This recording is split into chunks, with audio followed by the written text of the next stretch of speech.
All right. This is like my third time or maybe even fourth time trying to do this. The audio keeps backtracking. Um, so yeah, it's been kind of a pain. I may rush through it because I'm trying to watch the home run derby, and it takes off it starts in 18 minutes. So all right. Story behind this: I was driving and just had one of those thoughts that pass you by, and it was about Lonzo Ball. And yeah, I know. I'm sure people are sick of the like how saturated all the Lonzo Ball topics are. Um, but yeah, I think he's going to be good not just for the NBA but for basketball in general.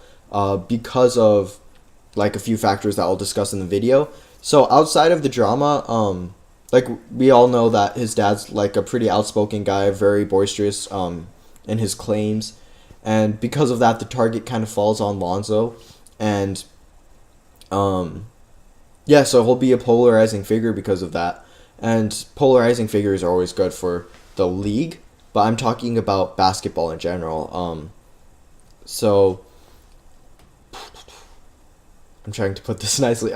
There's never been a time where a player whose best attribute um was passing and they were in a big market since Magic Johnson.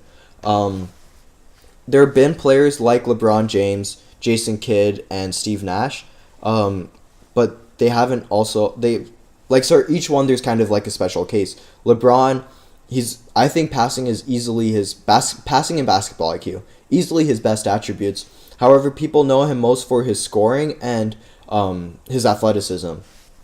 And on top of that, he's only played in Miami for 4 years, which is like one of the big markets. And relative to that, he's been in Cleveland, which is kind of not even kind of, it's one of the smaller markets in the country.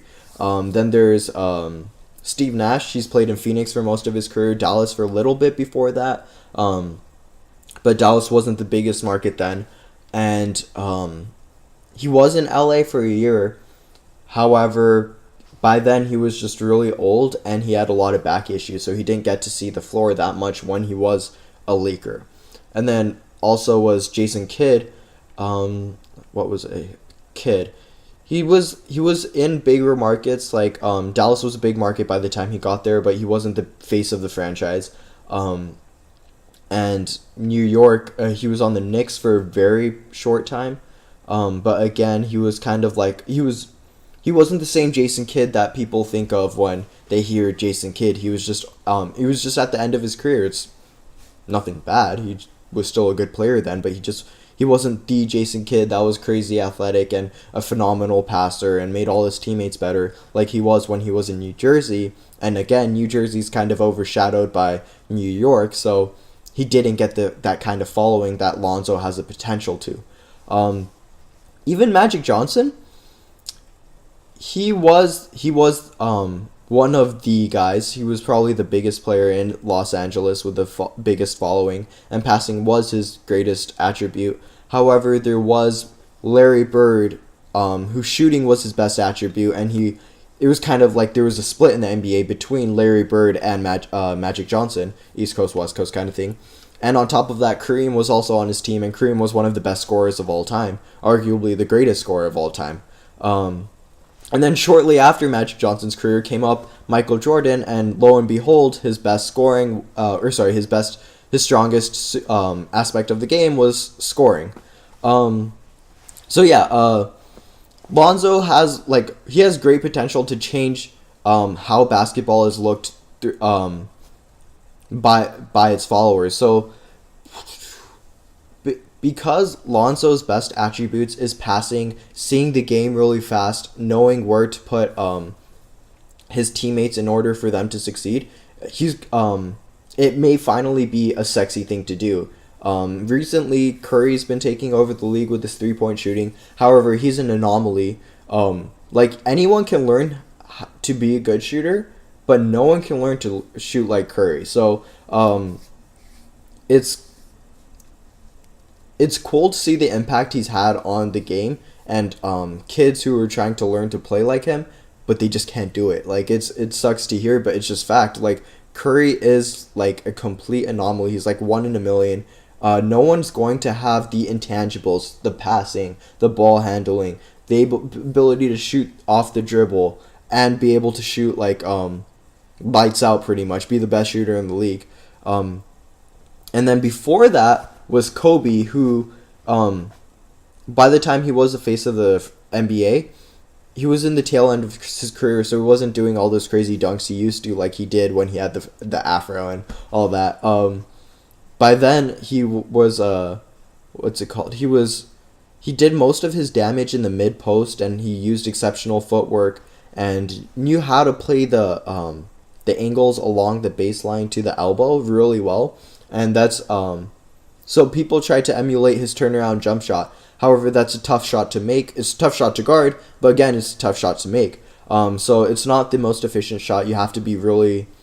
It's Kobe's also like he's a freak. I don't mean it in a negative term, but yeah, he's a freak anomaly. It's just It's not an easy thing to It's not an easy thing to emulate. And I'm not saying Lonzo Ball's court vision and passing is easy to emulate, but I think the idea of becoming a pass-first player, putting your teammates in a spot to succeed, knowing how to get them in the right spots on the court, knowing like what your four teammates, where they're supposed to be, where they are in the court, where they're supposed to be, how to move, how to get them when they're moving without the ball. All those like small things, those are going to become cool things to do. Like helping your teammates get better. That's going to be cool. Like, I really think passing will finally be a sexy thing to do in the NBA, and it never was like that before. And I think the biggest reason that Lonzo Ball has the opportunity to do this as opposed to LeBron James, Steve Nash, Jason Kidd is because he plays in LA, and the league is always best served when their biggest markets are doing well. And it pains me to say it, but it's just true, because I love rooting for underdogs. I love rooting for small market teams. But it's just, the league is best served as when the big market teams are doing well. Big markets as in Miami, as mentioned earlier, Los Angeles, Chicago, Boston, New York. I think you can add San Francisco into that mix because of the like Golden State Warriors and Giants' past success. You can even say the 49ers' early success in the 2010s. Pre-firing Jim Harbaugh. It's another topic for another day.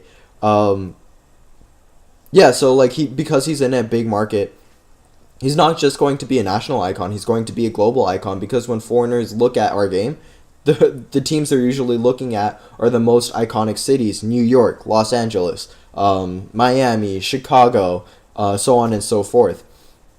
So I think that wraps it up. Oh yeah, just further example to prove my point.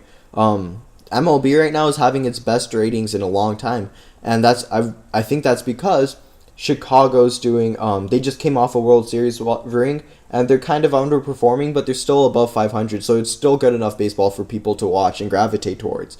The Yankees, their young players are hitting their strides like a lot faster than expected. They're doing really well on this learning curve, and Yankees are doing better than expected. And then the Red Sox, they're atop of their division, so that's just at the top of my head 3 big market teams that are doing well.